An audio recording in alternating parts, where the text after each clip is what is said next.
근데 이런 판국의 혼란스러움을 틈타가지고 재미를 보는 분들도 있어요. 많아요. 바로 이제 극우 유튜버들입니다. 그래요. 제가 이제 놀랬던 게 어느 이제 한 유튜브 채널을 분석한 기사를 봤는데 한 채널의 얘기입니다. 계엄 사태 후에 슈퍼챗이 얼마 들어왔을 것 같아요?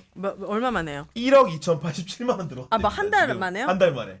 돈 벌고 있습니다 지금 이런 사람들은. 네. 그럼- 그러니까 목숨 걸고 하는 저희 거예요. 2만 원 들어왔습니다. 자, 그러니까 제발.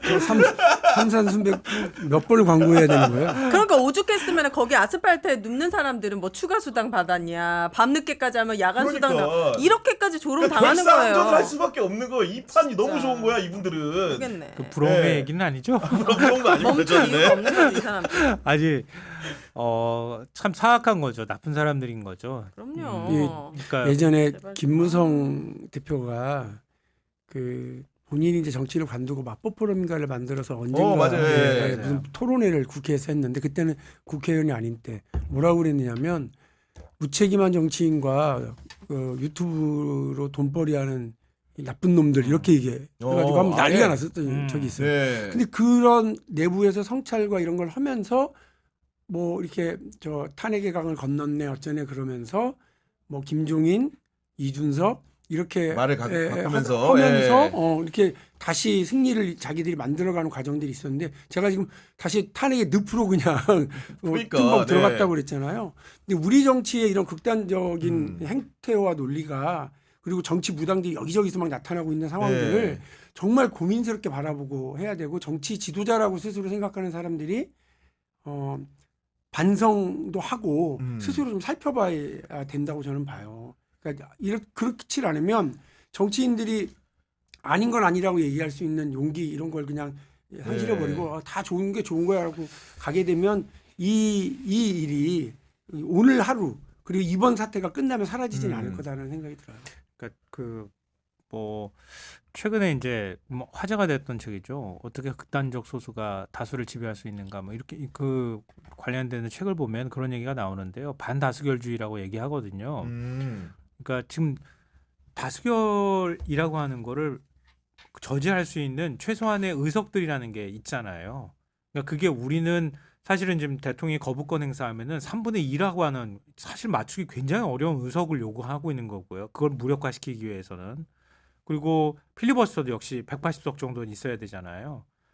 그리고 법안을 통과하는 데 있어서도 항상 우리는 여야 합의를 기본적으로 얘기를 하잖아요. 근데 그걸 무기로 해서 국민의힘은 그냥 들어누워도 100석 정당이라고 하는 인식을 갖고 있고 이번에도 영남에서 의석을 59석을 얻어갔잖아요.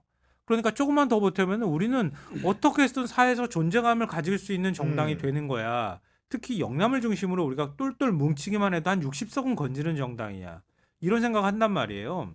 그러니까 강남까지 포함하면은 기본 80몇 석에 그냥 100석 넘는 거는 이번에 다 망해서도 108석은 가져가는 정당이잖아요. 네.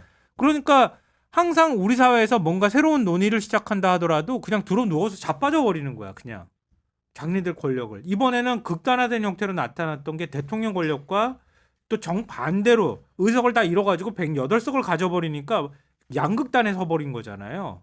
대통령이 거부권 행사하고 태업을 해버리면 이쪽에서는 반대로 100석이라는 걸 무기를 가지고 그걸 버팅기면서 막아주는 역할을 한단 말이에요. 이 굉장히 위험할 수 있다는 생각을 하게 돼요. 그러니까 지금 우리가 얘기하는 것처럼 국민의힘에서도 대통령은 이제 물 건너갔어. 윤석열은 그냥 버리는 카드야라고 하면서도 계속 똘똘 뭉쳐야 하는 이유가 바로 그것 때문에 뭉칠 수 있는 거라고 생각하거든요. 근데 국민의힘이 볼 때도 오늘 갤럽 조사가 새로 조사한 건 안 나왔는데 연도별로 대통령의 지지율을 이렇게 그래프로 만든 거를 다시 게시를 했더라고요. 딱 보니까 보고 난 다음에 다시 웃음이 났어요. 윤석열 대통령의 지지율이 2022년 6월에 네.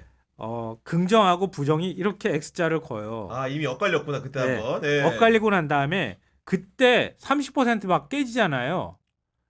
지금까지 2년 7개월, 8개월 동안 똑같아. 오히려 거꾸로 우리 집게처럼 이렇게 한번 크로스가 됐잖아요. 네. 되고 난 다음에 이렇게 오다가 이렇게 벌어져.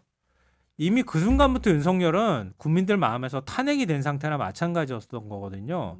근데 이 체제를 남북한 윤석열과 국민의힘이 윤석열은 그대로 그 모습 그대로 있었는데 윤석열이 국민의힘이 자기 권력을 유지하기 위해서 계속 대통령의 치부를 가려주고 버티고 변화를 거부하고 이러면서 민주당하고 끊임없이 충돌해 왔단 말이에요. 이럴 때는 민주당이 어떻게 각성해도 해결할 방법이 마땅치 않다.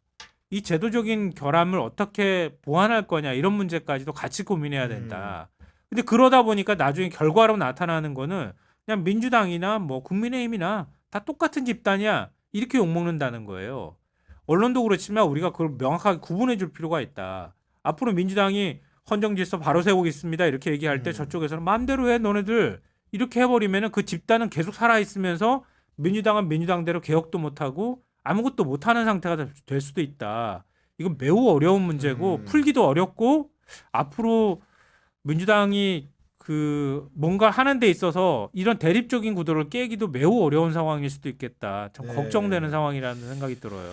그 체포는 안 됐습니다만은 사람들이 궁금해하는 것 중에 하나가 검찰총장 출신인 윤석열 대통령이 만약 공수처 조사를 받게 될 경우에 그가 어떤 태도를 취할까 좀 상상을 좀 해보거든요. 의원님 보시기에는 대통령이 어떻게 할까요? 제가 아까 상어를 새끼 고양이한테 던져주는 네. 격이라고 그랬잖아요. 네.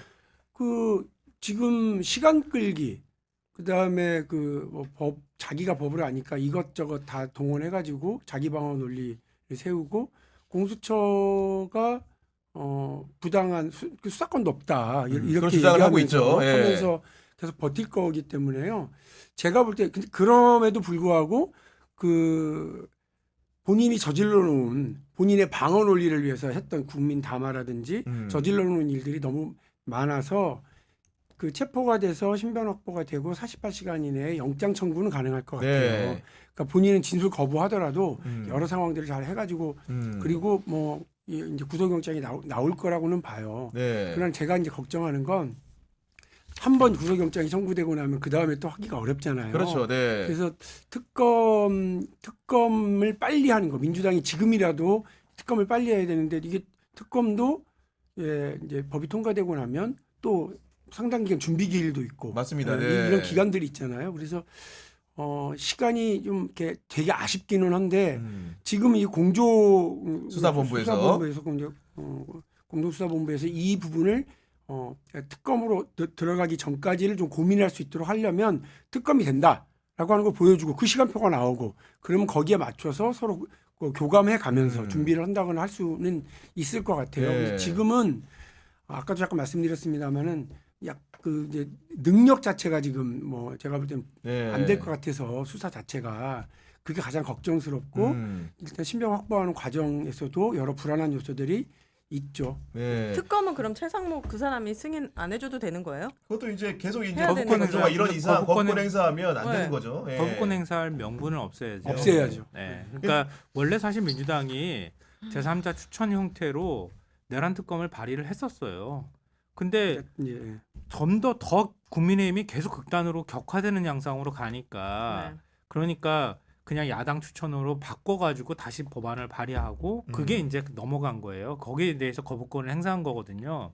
그러니까 민주당이 다시 제3자 추천으로 바꾸던가 이런 형태로 해서 네. 일단 거부할 수 있는 명분을 없앤 다음에 없애버리고, 예. 그다음에 협상을 시도했으면 좋겠다. 그게 첫 번째 생각이고요.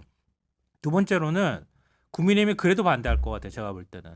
그러겠죠? 왜냐하면 지금 윤석열은 분명한 메시지를 줬거든요. 모든 건 다 하나 난다고요. 예. 난 수사는 다 거부야. 음. 그러니까 무조건 어떻게 들어와도 나는 어떤 논리를 대더라도 계속 선동하면서 수사는 그냥 안 받을 거야.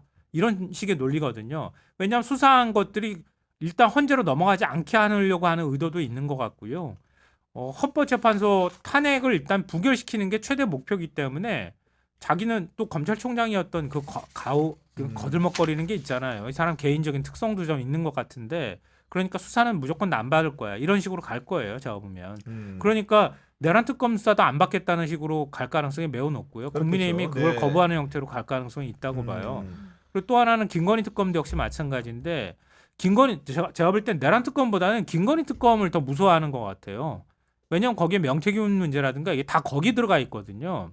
근데 이것도 사실은 지난해 12월에 민주당이 세 번째 발의했던 법안에 다 있던 거예요. 도이치모터스하고 명태균 게이트 두 개만 딱 골라가지고 했던 거 다시 한번 해버리는 거예요.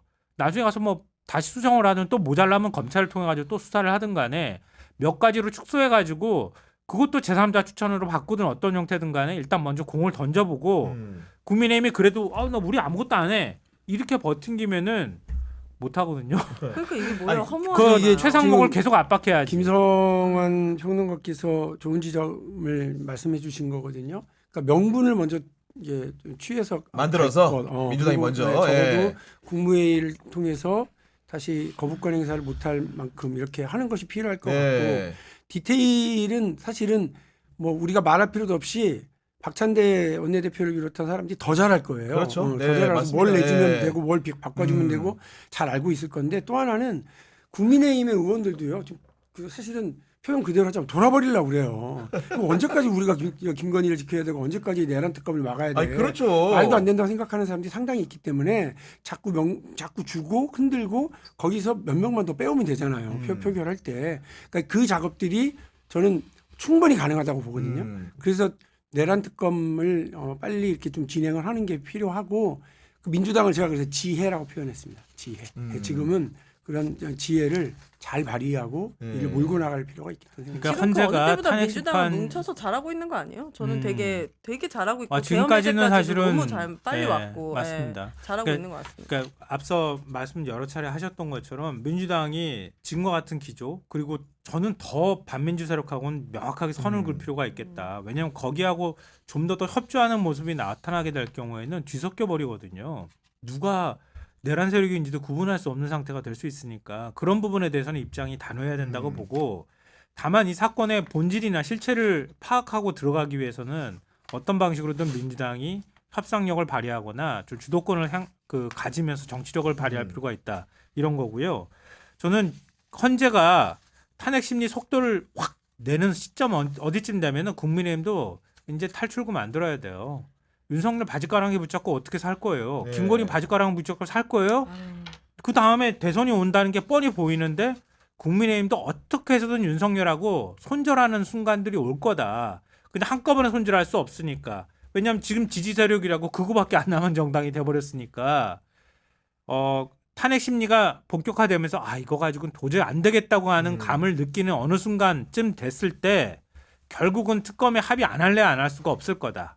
그러니까 그게 14일부터 이제 탄핵 심리 다음 주 들어가잖아요. 화요일입니다. 네, 본격 한 변론을 1, 하는데 2주 내에 네. 국민의힘도 어떤 방식으로든 자꾸 발을 빼는 작업들을 할 가능성이 있어요. 그 틈새를 민주당이 자꾸 파고 들어가면서 국민의힘에서 반발하거나 최상목 권한대행에서 반발할 여지들을 줄여가는 방식으로 빨리 협상을 했으면 좋겠다고 생각해요. 아니 저는 우민혜 씨 같이 이제 네. 일반적인 시각이 궁금한 건데 만약에 윤석열 대통령이 그 어느 수사기관에 나가든 간에 가서 진술 거부권을 행사한다. 이러면 어떤 생각 들 것 같아요? 버티기 하면은 그러면은 뭔가 진술 아예 안 한다. 예. 그럼 계속 수사가 막힐 것 같고 진행이 안 될 것 같아요. 술을 갖다 주면 될 것 같아요. 술과 입을 열 수 수육, 뭐 있잖아. 장어 이런 아니 누가 거. 안 그래도 댓글창 보니까 술 쥔채 발견 막 이러던데 아까 그런 얘기도 있던데. 술 진짜 숨 쉰 아니 채 근데 발견. 사실은 수사기관이라는 데가 피의자 불러다 조사하는 데잖아요. 법사위도 예. 하셨지만은 예. 만약에 이제 수사기관에 장을 했던 사람이 수사기관에 나가가지고 결국 자기 조사 받을 때는 피의자의 권리라고 하면서 아무것도 진술 안 할게요.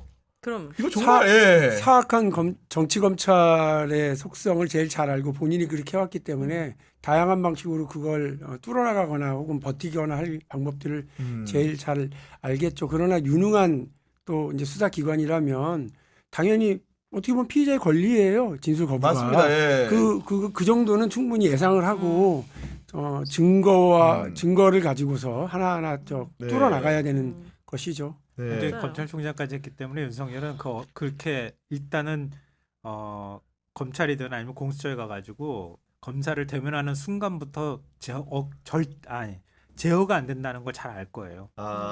입을 열든 입을 다물어도 다물었다고 언론에 흘리고 열면 열었다고 어떤 거 열었다고 또 흘리고 그러니까 가기가 싫은 거겠지. 아, 예. 그러니까 네. 그 순간 이미 그 페이스에 말려가지고 도저히 자기가 통제할 수 없는 상황이 될 거라는 걸 너무 잘 알잖아요. 자기가 다 했던 선수질이잖아 그게. 예. 그래서 죽어도 안 가려고 지금 저러고 버팅기는 거라고 저는 생각해요. 헌재도 자기가 나가서 뭐 변론을 하겠다는 둥 뭐 이렇게 네. 하고 있는 걸 보면 일단 잡아가기만 하면 그 입을 멈출 수가 없을 거예요. 한 시간 같이 만나면 59분 혼자 떠들었다고 하니까 조금만 건드리면 얘기할 거예요. 질문도 하기 전에 답변할 수도 있어. 아. 우리가 또 준비해야 되는 게 지금 왜 논리 하나도 안 맞게 이렇게 할 수 억지로. 있는데 아유.